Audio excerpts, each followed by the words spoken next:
2 లక్షల రూపాయలు లంచం తీసుకుంటూ రెడ్ హ్యాండెడ్ గా పట్టుబడ్డారు మంచిర్యాల జిల్లా సహకార శాఖ అధికారి రాథోడ్ బిక్కు నాయక్. ఓ ఉద్యోగి సస్పెన్షన్ ఎత్తివేయడంతో పాటు పెరిగిన జీతం మంజూరు చేసేందుకు 7 లక్షలు డిమాండ్ చేశారు బిక్కు నాయక్. ఆ తర్వాత 5 లక్షలకు ఒప్పందం కుదుర్చుకుని ఫస్ట్ ఇన్స్టాల్మెంట్ కింద 2 లక్షలు ఇవ్వాలని డిమాండ్ చేశారు.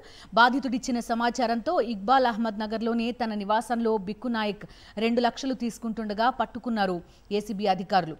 అనంతరం మంచిర్యాల కలెక్టరేట్లోని సహకార శాఖ కార్యాలయం తనిఖీలు చేపట్టారు.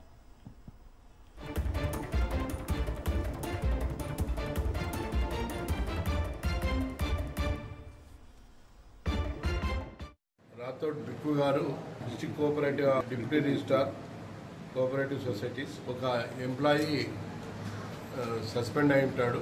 సస్పెన్షన్ ఎత్తివేయడానికి అదేవిధంగా అతనికి రావాల్సిన బకాయిలన్నీ చేయించడానికి రాథోడ్ బిక్కు గారు 7 lakhs అడుగుతాడు. తర్వాత అతను మళ్ళీ 5 lakhs అడుగుతాడు 7 lakhs నుంచి.